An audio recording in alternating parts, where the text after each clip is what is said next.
Hey, what's going on, everybody? Today we're going to be looking at measurements in geometry.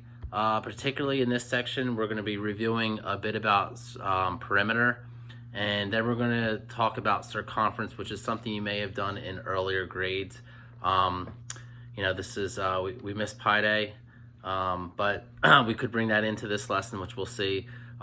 Things that are essential to real life applications. Just this morning I was doing some housework around here with some molding and trim. So obviously I was using some geometry. Lucky for me, I wasn't having to deal with anything with circumference. So these are definitely things that you want to be very organized and focused when it comes to the math. Assuming that you can't use a calculator, you have to be very particular because as I've said in class before, not everything is all about whole numbers. There could be some fractions and decimals thrown in, which we're going to try and look at today. But otherwise, it should be fairly straightforward. Hopefully, for the most part, this is a review, especially when it comes to perimeter. I think in my experience as a teacher, it's the terminology that most kids get tripped up on when we're talking about perimeter versus area versus volume.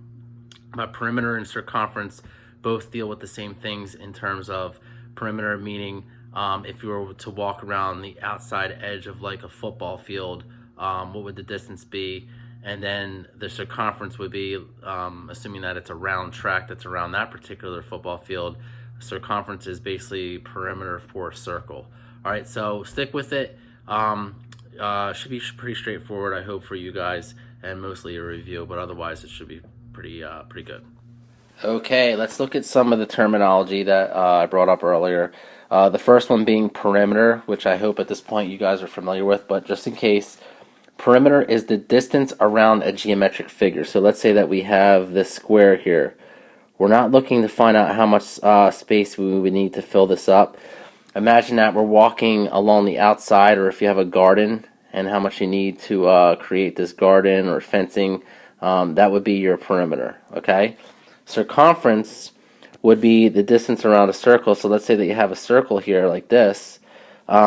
Same scenario. If you wanted to find out how far it would be around the circle, obviously it's not as easy as it is to find perimeter because it's curved. But that would be your circumference. And then where circumference comes into pi, it would be the ratio of your circumference, which is that distance around the circle, against your diameter, which is this straight across here. So a lot of times they use 22 over 7, which comes out to be close to 3.14, which is an irrational number, which means it doesn't repeat and it's never ending. All right. I also have a cool video on Pi Day, or Pi School, that you can look at too, that see how this all works. Alright, hopefully this first problem serves as a review for you guys. So what they want us to do is find the perimeter of the polygon, which in this case is the triangle. And remember, for perimeter, you're simply adding up all the sides that are involved. So in this event here, since we have 3 of them, alright, we have 3 numbers because it's a 3-sided figure, which is a triangle. So it doesn't matter where you start. Commutative property of addition says it doesn't matter the order. So we add these all up. 25 and 25 is 50. 50 plus 15 is 65. And then the unit of measure, since this is one-dimensional, or two-dimensional, I really should say, it's going to be 25 or 65 centimeters. Alright, now we have this shape here, which is a rectangle. So they want us to find the perimeter as well. Knowing that a rectangle, that 2 sides are equal, and then the opposite 2 sides are equal as well, we could do this algebraically. So perimeter would be 2 times the length plus 2 times the width, right? And then there's another way that you may use. All right, so we'll designate the length as the 18. So 2 times 18 plus 2 times the 14. So we have 36 plus our 28, which should give us 64 feet. All right.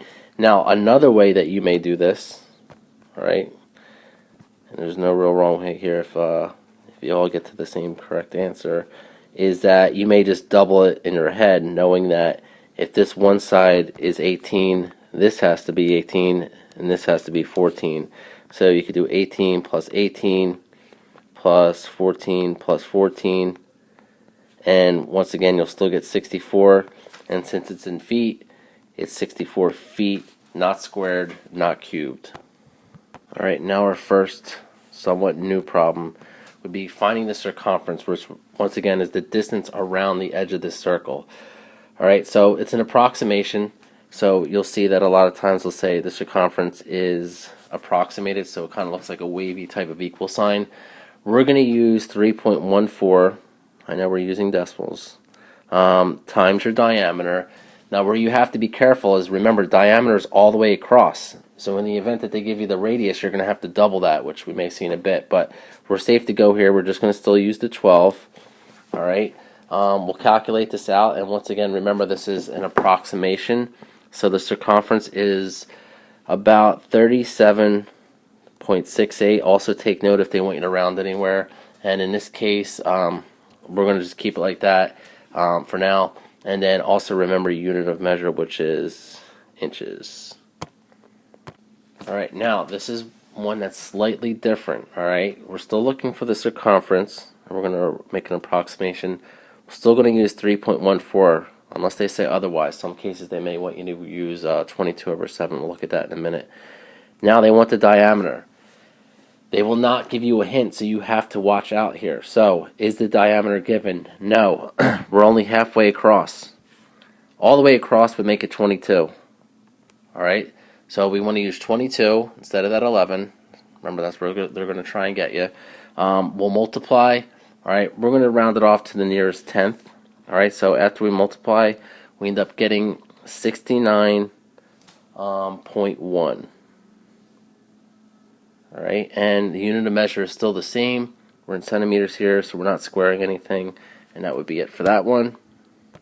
Alright, here's one of the ones I told you about before where they're going to ask us to use 22/7. Now, in real life, it would be up to you if you want to use 22/7 or 3.14, because as we've seen, these are all approximations. Alright, so there's also no shame in thinking about what they're asking here. So it's the diameter of a circular pond. So imagine that you have a circular pond. We can even draw some little waves in there. I'm not going to draw the ducks or anything. Then you got to ask yourself, the diameter, is that all the way across? Well, yes, it is. So the diameter does go all the way across, and it's stating that it's 42 meters. All right, and then we're going to use circumference equals pi times the diameter. We do have the diameter, we already stated. But in this case here, instead of 3.14, we're going to do 22/7 times 42. At this point, you should know how to do multiplication of fractions. If not, go back to my video on that. We have to convert this to a fraction. Do your cross canceling. 7 can go into itself once. 7 can go into 42 6 times. You multiply. This comes out to be a nice whole number, 132/1, which we all know is 132. And in this case, it's meters, so it's 132 meters around that circle. Alright, here's a fun one. It's a little bit higher level, but they want us to find the width of a rectangle when the perimeter is 64. Alright, so we know that the perimeter is 64, which means that we would have to add 17 plus the other 17 over here, don't forget about that, plus this x plus the other x. Alright, so this goes back to chapter 1, I think.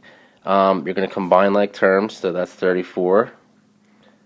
If you have an x and then you have another x, well, you have two x's, right? So that's written as 2x equals 64. We're going to subtract 34 from both sides. Alright, then we'll rewrite this up here. So we have 2x equals 30.